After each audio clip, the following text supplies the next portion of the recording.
In today's video, I'm going to be showing you guys all kinds of tricks that I've learned throughout playing Ghosts of Tabor. Now throughout this video, there will be tips and tricks for every kind of player, whether you're just starting out and you need beginner friendly tips, or maybe you've been playing for a little bit and maybe there's some obscure things that I know that you might not yet. Comment down below how many of these you actually know, and let's get straight into this video.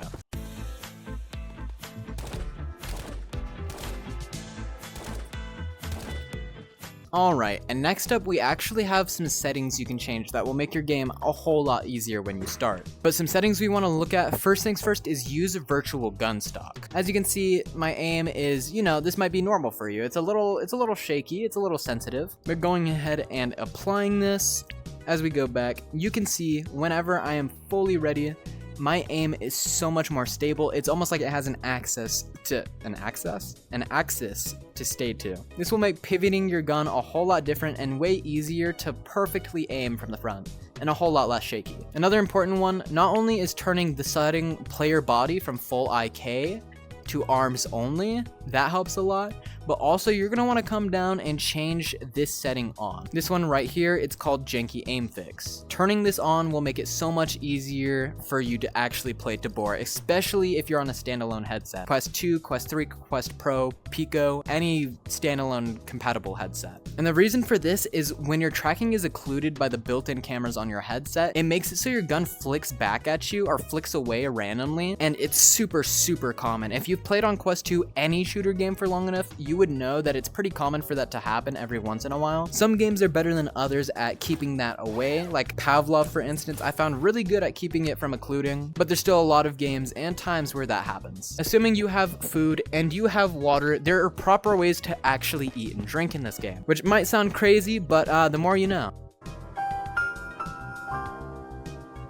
First things first, I would never suggest eating if you don't have any spare water, and it's for one simple reason. Whenever you eat, if you look at the water, it goes down. Now, not every single food does this, but almost everyone in the game does that I can recall.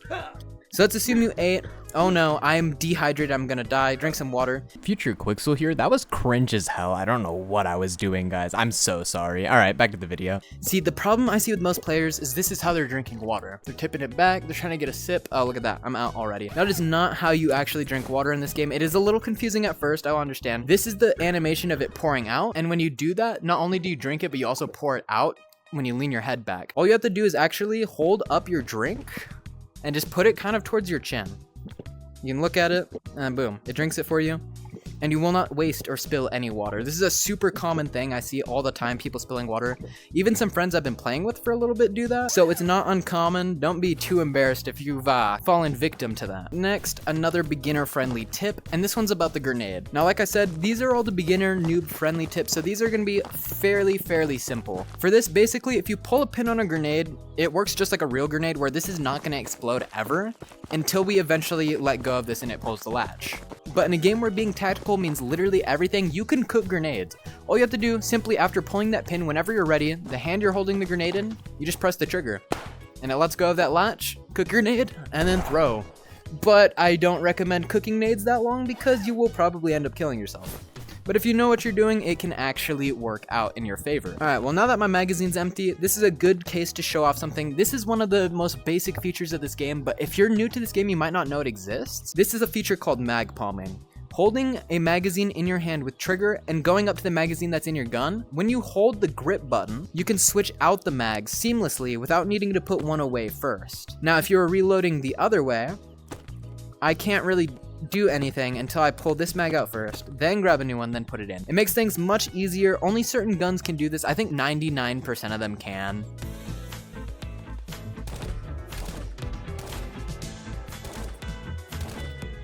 Alright fellas, our next tip actually is in the Tabor market. And this one is actually a killer tip if you do not already know about it. But this basically makes any of your favorite items so much easier to access. Let's say for instance that you really love some kind of weapon. Let's say the Tepico SKS. And let's say you like to get it with your attachments. Maybe you have a kit you really like picking up. And this is your dream kit and you use it all the time. But buying them by groups of what? I think you're maxed out at 5?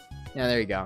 Buying a max at 5 at a time is not ideal, and you want to use this a lot. This is your baby. Well, actually, if you see this little star right here in the store kiosk, hitting that star will save this entire loadout to your home base's computer. Coming over to our trader kiosk, we can go over here to our item terminal. I don't know the names for all of these, so forgive me. And if we go to our favorites tab, you can see here anything you've ever favorited. Now, there is a limit. I don't remember what the limit is. But as you can see right here, custom Tapco SKS, and it has all the attachments. You can buy them straight from here. No need to go back to the market. I'd recommend you do this with things like your gas, your NRSs, anything that you need to buy a lot. I don't know why my gas isn't on here, because that's probably the most important one. Anything that you need the most, backpacks, all of that, I would recommend favoriting those ahead of anything else. This next trick is fairly basic. It's literally just the fact that this side grip, most people use just like this because, whoa, buddy.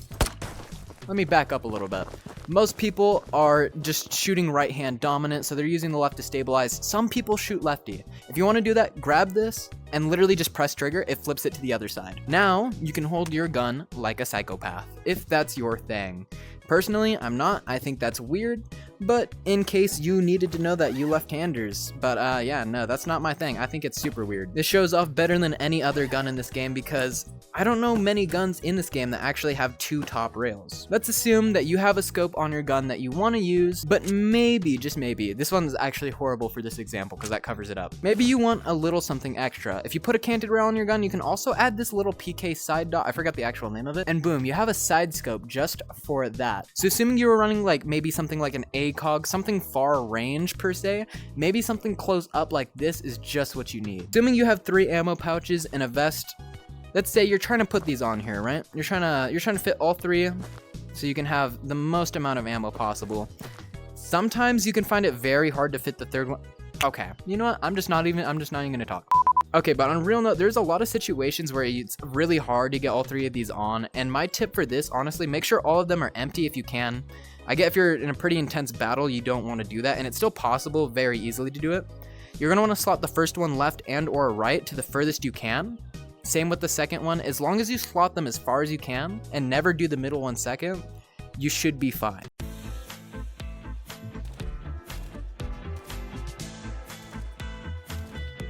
This next trick is one of the 2 that I'm showing off that uses the canted rail. Now, if we put the canted rail on the bottom half of the gun and then grab this tan foregrip, this is the only one I found to work for this, slot it right on there, and you have a makeshift angled grip.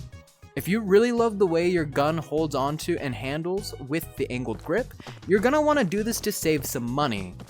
Now, I'm not sure if this is actually better recoil, right? Oh. I'm not sure which one's better recoil-wise, because I'm not that guy, bro. You'll have to do testing for yourself. But if you can't afford and or buy that grip yet, this is gonna be perfect for you. I find myself 9 times out of 10 actually using this method more than the actual grips. What's up, everyone? I forgot to record this the other day, but one last tip I got for you in the pro tip section. Sorry, I only have 2. Let's say that you have a weapon kind of like a sniper. We'll say the AWP because that's what I have on me. Makes for the great example. Let's say you're out of ammo and you don't have any spare mags. Maybe you don't want to take out your sniper if you don't have spare mags, you know? One good solution for this, if you want to take out a sniper but you don't actually have the mags, and let's say you can't purchase them, always take an ammo pouch with you if you want to do the strategy and load them with your sniper bullets. You can now manually load your magazines whenever you're somewhere safe. I would recommend you take a pistol with you just in case you're in a sticky situation and you need to have a spare bullet. But the strategy works absolute wonders for you if you have a sniper and not many mags for it. Now, I get that these are rare cases where you'll have a sniper like this and not many mags for it, but you never know when you could use a tip like this. And let's hit a 360. If you enjoyed this video, click on the one on screen right now. This is I went to Maka Miest Underground for 20 raids straight to see what I could get.